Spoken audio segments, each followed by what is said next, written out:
আসসালামু আলাইকুম রহমতুল্লাহি ওয়া বারাকাতুহু। বিসমিল্লাহির রহমানির রহিম। আমি মাওলানা আতিকুর রহমান কামালি, দক্ষিণ সাহারপাড়া, জগন্নাথপুর, সুনামগঞ্জ। বর্তমানে যুব জমিয়ত সৈয়দপুর সাহারপাড়া ইউনিয়ন শাখার ভারপ্রাপ্ত সাধারণ সম্পাদকের দায়িত্ব পালন করতেছি। 2024 সালের গণঅভ্যুত্থানে আমি সুনামগঞ্জ জেলা ছাত্র জমিয়তের অর্থ সম্পাদক হিসেবে দায়িত্ব পালন করেছিলাম।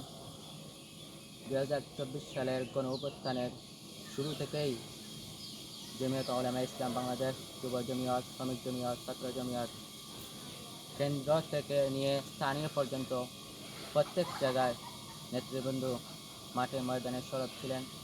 আমিও একজন নগণ্য দেশপ্রেমিক হিসাবে জুলাইয়ের আন্দোলনের শুরু থেকে নিয়ে প্রথম দিকে সোশ্যাল মিডিয়ায় ছিলাম, অ্যাক্টিভ ছিলাম।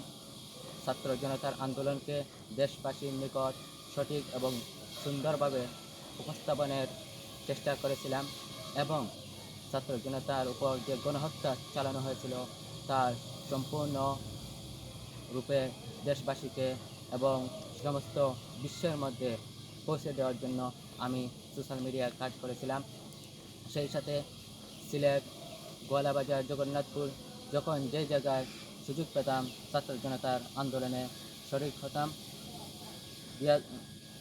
2024 সালের 2 আগস্ট কেন্দ্রীয় নির্দেশনা অনুযায়ী, কেন্দ্রীয় জমিয়তের নির্দেশনা ছিল প্রত্যেক জেলা এবং মহানগরে সংহতি সমাবেশ ও বিক্ষোভ মিছিল পালাতে হবে। আমি জগন্নাথপুর থেকে সুনামগঞ্জ গিয়েছি। সুনামগঞ্জ জামতলা জামে মসজিদে জুমার নামাজ আদায় করে আমরা যখন সুনামগঞ্জ শহরে মিছিল নিয়ে প্রবেশ করব তখন পুলিশি বাধা আসে। সুনামগঞ্জ শহর পুরো বিজিবি এবং পুলিশ দ্বারা নিয়ন্ত্রণে ছিল এবং র্যাব ও আর্মির টহল ছিল। আমাদেরকে সুনামগঞ্জ শহরের ভিতরে ঢুকতে দেওয়া হয়নি। আমরা জামতলা মসজিদ থেকে মাদানিয়া মসজিদ পর্যন্ত বিক্ষোভ মিছিল নিয়ে যাইতেছিলাম। আমাদের শান্তিপূর্ণ বিক্ষোভ মিছিল ছিল। মাদানিয়া মসজিদের সামনে আসার পরপরই অতিরিক্ত পুলিশ সুপার রাজন আমাদের মিছিলকে ছত্রভঙ্গ করে দেয়, আমাদের উপর লাঠি চার্জ করে, আমাদেরকে হয়রানি করে। আমরা মাদানিয়া মসজিদের ভিতরে চলে যাই এবং যাওয়ার পরে আমাদের কেন্দ্রীয় সহসভাপতি আব্দুল বসির সাহেবের সাথে পুলিশের ন্যাক্কারজনক আচরণ করে। আমরা গেটের ভিতরেই অবস্থান করছিলাম তখন। তারপর ছাত্র জনতা উত্তেজিত হলে আমাদের নেতৃবৃন্দ ছাত্র জনতাকে শান্ত করেন এবং সেখানে দোয়ার মাধ্যমে সমাপ্ত হয় আমাদের এই সংহতি সমাবেশ। সমাপ্তের পরপরই আমরা একটি প্রেস ব্রিফিং করেছিলাম। সেই প্রেস ব্রিফিংয়ের মাধ্যমে আমাদের অবস্থান, আমাদের সাথে পুলিশের অসদাচরণের বিষয় দেশবাসীর কাছে তুলে ধরি। 2024-এর 4 আগস্ট আমি আমার নেতৃত্বে একটি টিম নিয়ে আশারকান্দি ইউনিয়নে যাই এবং সেখানে ছাত্র জনতার সাথে ঐক্যবদ্ধ হয়ে আমরা আশারকান্দি ইউনিয়নের কলেজের সামনে থেকে বিক্ষোভ মিছিল শুরু করি। সেখান থেকে আমরা দাওরাই বাজারে বিক্ষোভ মিছিল করি। দাওরাই বাজার থেকে নয়াবন্দর বাজারে আসার পথে 3:30 আমি সেখানে একটি বক্তব্য রেখেছিলাম মিডিয়ার সামনে। বক্তব্যটি এই ছিল, সরকারের পদত্যাগ অনিবার্য।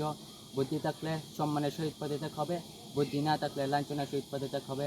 আর যদি লাঞ্ছনার সহিত পদত্যাগ হয় তাহলে তাদের এই দেশে রাজনীতি করার সম্মুখীন 0% অর্থাৎ 0% কোটায় নেমে আসবে। আমার এই বক্তব্যের 24 ঘন্টার মধ্যে অর্থাৎ 5 আগস্টের 12টা থেকে 1টার মধ্যেই সরকারের পতন হয়ে যায়। আমরা সেই মিছিল নিয়ে নয়াবন্দর বাজার মিছিল দিয়ে আমরা নয়াবন্দর দ্বিমুখী উচ্চ বিদ্যালয়ের সামনে অবস্থান কর্মসূচি পালন করি। সেখানে সারাদিন অবস্থান কর্মসূচি পালন করার পর যখন আমি বাড়িতে আসি, বাড়িতে আসার পর চিরুনি তল্লাশি চালায় পুলিশ, রাত্রে বাড়িতে থাকতে পারিনি। পরদিন আমরা যখন রাজপথে ছিলাম ঠিক 2টার দিকে আমরা সংবাদ পাই যে সরকারের পতন হয়ে গেছে। তারপরই এই বৃষ্টি ভেজা দিনে আমরা সৈয়দপুর বাজারে আনন্দ মিছিল করি।